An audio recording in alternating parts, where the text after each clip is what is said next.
नमस्कार व्यूअर्स, कैसे हैं आप सब। आज फिर से हाजिर हूं एक नई कहानी के साथ। आज की कहानी एक बाहुबली सांसद के बेटों की है जिन्होंने अपनी बहन के प्रेमी को जिंदा जलाकर मार दिया था। और वो जो प्रेमी था वह एक आईएएस ऑफिसर का बेटा था। आइए जानते हैं कि कहानी कहाँ की है और कब घटित हुई। कहानी की बात करें तो आज से तकरीबन 20 साल पहले यानी सन 2002 में गाजियाबाद में एक बाहुबली सांसद हुआ करते थे जिनका नाम है डीपी यादव। डीपी यादव की एक बेटी थी जिसका नाम बताया जाता है भारती।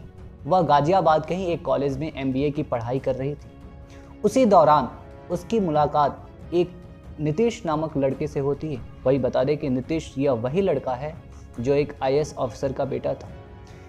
धीरे धीरे इन दोनों के बीच में दोस्ती हो जाती है और दोस्ती धीरे धीरे प्यार में तब्दील हो जाती है। यहाँ तक दोनों एक दूसरे के तोहफे देने शुरू भी कर देते हैं।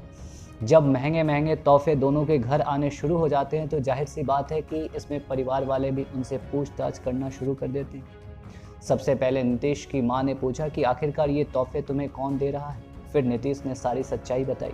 नीतीश ने कहा कि दरअसल वह एक भारती नामक लड़की से प्यार करता है। भारती यहीं के सांसद डीपी यादव की बेटी है। जब नीतीश की मां को यह पता चला कि उनका बेटा भारती से प्यार करता है तो उसने बताया कि तुम भारती से दूरी बनाकर रखो, तुम नहीं जानते उनका परिवार किस तरह का है। लेकिन नीतीश की मां के मना करने के बावजूद नीतीश मिलता रहा।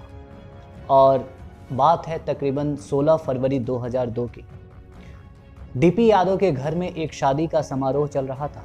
उन्होंने नीलम और उनके बेटों को भी इनवाइट किया था। ये परिवार वहाँ पहुँचे हुए थे। शादी का समारोह चल रहा था, सब लोग शादी में व्यस्त थे। इस शादी में डीपी यादव के बेटे जिनका नाम विकास बताया जाता है और उनका भतीजा विशाल और उसका एक दोस्त सुखदेव पार्टी में मौजूद होते हैं। तभी उनकी नज़र नीतीश पर जाती है। उन्होंने देखा कि नीतीश उनकी बहन भारती से बात कर रहा होता है।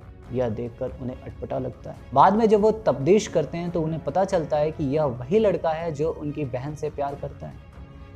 फिर वो तीनों लड़के बाहर गए, उन्होंने शराब पी। फिर वो अंदर आते हैं और वो फिर नीतीश को अपने पास बुलाते हैं और वो नीतीश से कहते हैं कि चलो हमें कुछ काम है, हम बाहर चलते हैं। फिर वो एक गाड़ी में उसे बैठाते हैं और गाजियाबाद से 80 किलोमीटर दूर बुलंदशहर उसे लेकर आते हैं। बुलंदशहर के खुर्जा गांव में गाड़ी से उसे बाहर निकालते हैं और उसे बुरी तरीके से पीटते भी हैं। गाड़ी में एक हथौड़ा भी रखा होता है, उस हथौड़े से उस पर वार भी करते हैं। जब वो अधमरा हो जाता है तो उस पर पेट्रोल छिड़क कर उसको आग के हवाले कर देते हैं और ये तीनों आरोपी वहाँ से फरार हो जाते हैं। जब देर रात नीतीश घर नहीं लौटता तो नीतीश की मां नीलम परेशान हो जाती है। वह तुरंत भारती को कॉल करती है। भारती ने बताया कि नीतीश तो यहाँ शादी में नहीं है, वो तो कब का यहाँ से चला गया। अब नीलम की टेंशन बढ़ जाती है। जब भारती को यह बात पता चलती है कि नीतीश पार्टी से गायब है तो वह नीलम को कॉल भी करती है और कहती है कि आप पुलिस में एफआईआर दर्ज करा दो। 17 फरवरी दिन था।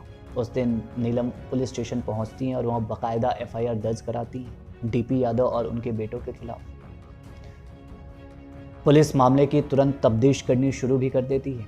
हालांकि उस समय तो पुलिस के हाथ कुछ भी नहीं लगता। लेकिन 6 दिन बाद 23 फरवरी को पुलिस डीपी यादव के बेटों को गिरफ्तार करती है और जब उससे पूछताछ करती है तो वो कबूलता भी है कि उसी ने नीतीश को मारा है।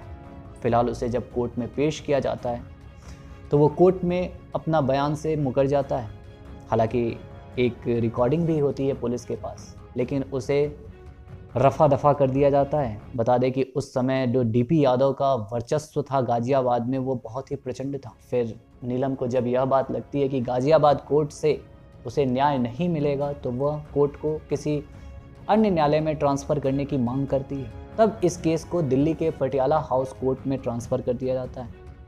वहाँ पर सुनवाई होती है और इन तीनों आरोपी को उम्र कैद की सज़ा सुनाई जाती है। हालांकि नीलम जो होती हैं उनकी मांग यह थी कि इन आरोपियों को फांसी की सज़ा दी जाए। इसके खिलाफ वो सुप्रीम कोर्ट में याचिका भी दायर करती हैं, लेकिन सुप्रीम कोर्ट का भी जो फैसला आता है वह यह आता है कि विशाल और विकास को 20-20 साल की सज़ा सुनाई जाती है और जो सुखदेव होता है उसको 25 साल की सज़ा सुनाई जाती है। तो आज की कहानी आपको कैसे लगी हमें कमेंट बॉक्स के माध्यम से ज़रूर बताएं। इस वीडियो को ज़्यादा से ज़्यादा लाइक करें, शेयर करें और हमारे चैनल स्वराज मीडिया नेटवर्क को सब्सक्राइब करना ना भूलें।